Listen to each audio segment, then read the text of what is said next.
Okay, and now we're chatting pleasantly Okay, as...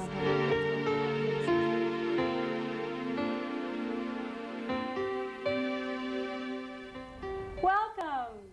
Tonight on Bay Area Psychology, we take a close look at step families and the challenges they face as they attempt to become healthy and functional family units. We have a mixed view of step families in this country. Most children were exposed to the wicked stepmothers and stepsisters in fairy tales. And then we've also been exposed to shows like The Brady Bunch, which made the blending of two separate families with separate histories appear to be effortless. After all, the more the merrier. Well, with divorce rates and remarriages as frequent as they are, forming new families is becoming more common than not. And fortunately, there appears to be fairly predictable tasks families move through, so the journey does have a path. We're not left to our own devices. We are most fortunate to be joined by Dr. Barbara Oates, a San Jose therapist who specializes in step family issues. And Barbara, I want to thank you for coming. Thank you for inviting me, Mary. I appreciate your willingness to talk about a subject that affects an awful lot of people. Right. I know as a therapist, I see this in my practice on a regular basis, and I'm glad you're going to be willing to point us give us some direction here. Well, I enjoy talking about step families. I myself am a stepmother, and so it's an area that's close to my heart. Okay. And how old were the children that you... The youngest was 5 at the time, and the oldest was 15. So, wow. So you had a couple of range. developmental challenges Right. there. Okay. Yeah. Well, in terms of beliefs we have about step families and myths, when people first consult with you, I mean, what kind of picture do they have about what a step family should be? Well, oftentimes they think that they shouldn't be any different than that first nuclear family. And they come to me and find that they have been surprised and that they have a lot more problems than that they thought they were going to have in adjusting to step family life. One of the biggest issues is that they think within 6 months or a year they should be settled in their step family. And they are very much surprised when I explain that it can take up to 7 years for a step family to settle in.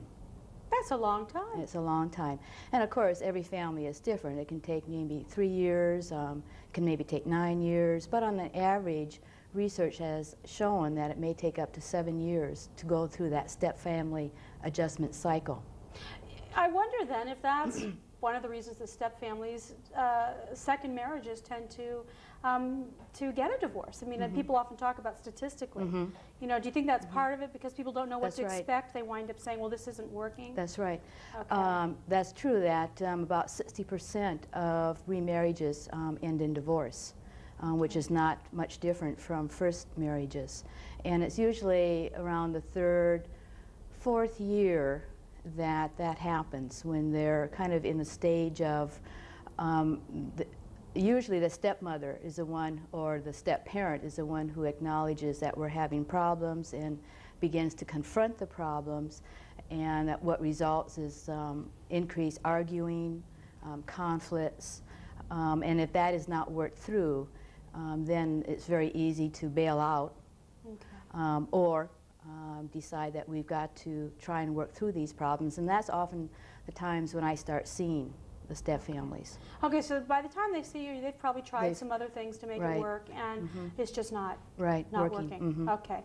Well, I had mentioned some step family sort of tasks or things families seem to go through, taken from Vischer and Vischer's work, which I know are sort of the pioneers in... They are. They're wonderful people. Okay. They're actually... Are they local? Yeah, they're local. Okay. So they sort of founded this Step Family Association, is my understanding.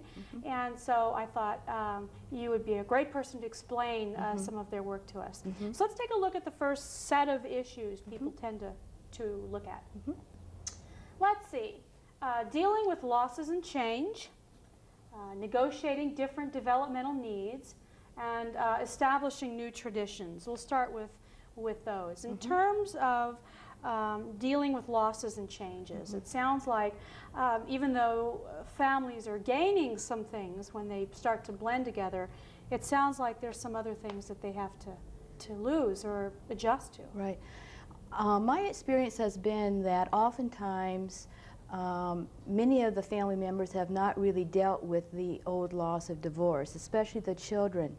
And that with so many, maybe up to 50% of remarriages marrying in that first year after a divorce, children generally, and the adults as well, have not dealt with the loss of that first family. And so stepfamilies are surprised that children have feelings of anger and resentment, that they have the loyalty conflicts, Sure. as well as the parents find out that once they've gotten into the stepfamily and they are settled and they begin to look back and find out that they have feelings of loss, and the security that they once had in the first marriage may be marred, the self-esteem that comes with losses. It takes time to regain.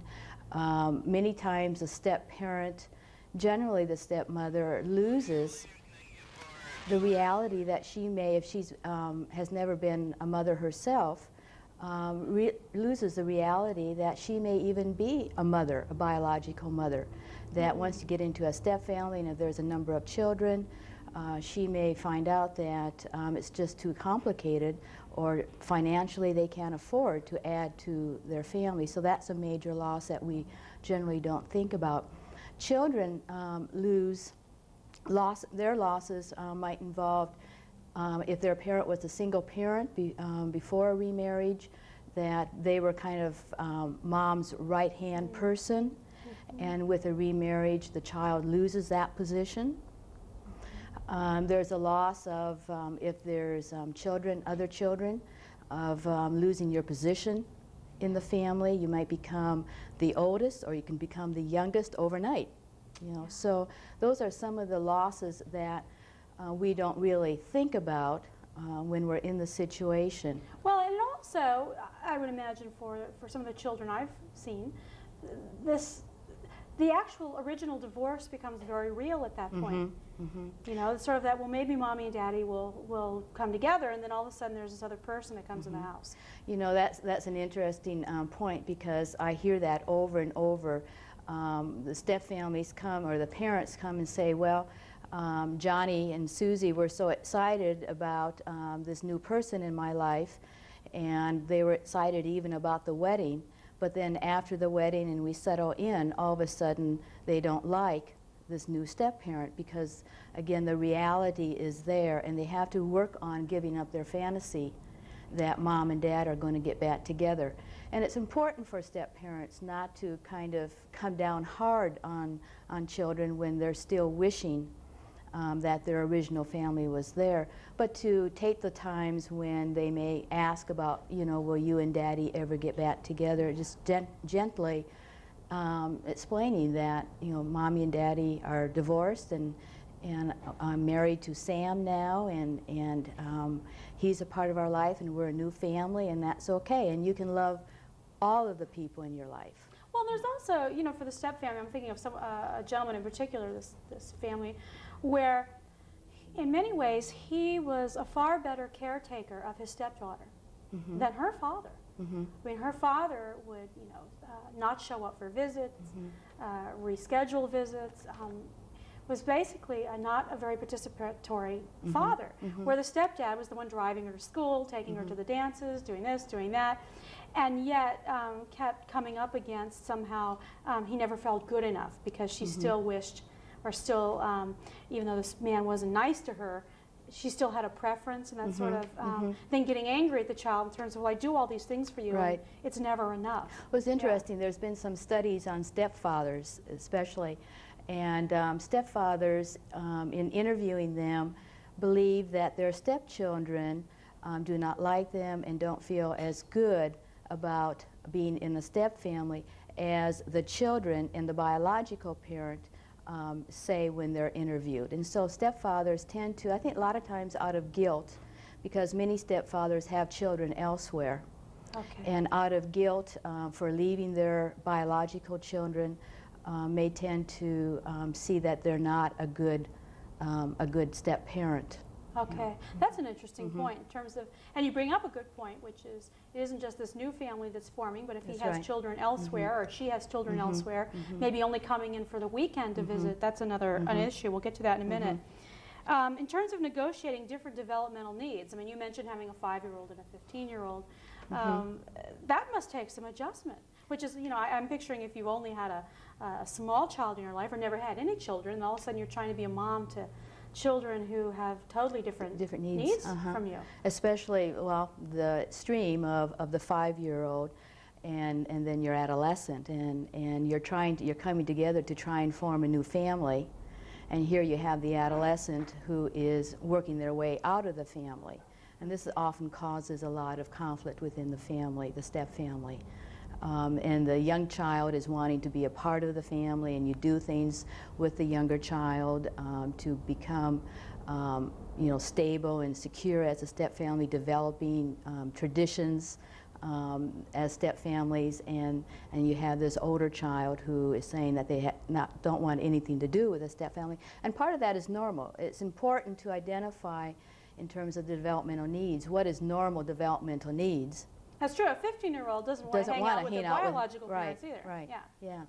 So that often is a dilemma that step parents are feeling overwhelmed that there's something wrong with my child because in a way they're experiencing some normal developmental well, yeah, and I'm tasks. sure as a step parent it's very difficult to not personalize that and think, well, you know, maybe it's me or that sort of thing. Right. Now, in terms of establishing new traditions, you mentioned that briefly, but I would imagine that particularly if both people had nuclear families, and so they come into this new marriage with some pretty firm tradition with their children already. So it's sort of like we've always done Christmas this way, Right. and then I marry you, and we don't do Christmas that way. So Yeah, that's one of the major issues of conflict, areas of conflict. I refer to emotional memory books. That family comes with their own emotional memory book, and it's at family activities that you bring out that memory book and you talk about, past Christmases or birthdays and remember when, and this is especially when the step-parent feels like they're an outsider, and I can remember many times around the dinner table at holidays of feeling like I was the outsider. And one of the things I encourage step-parents to do is really try to use those times, trying not to become jealous, which is very common, or feeling more insecure, but to use those moments as opportunities to learn about their past. yeah, I would guess, and we'll have to take a break here, but I would guess that if you could sort of stay in your sort of archaeology thinking, it could actually be quite helpful. Stay with us. When we return, we'll learn more about what we can expect in our new family.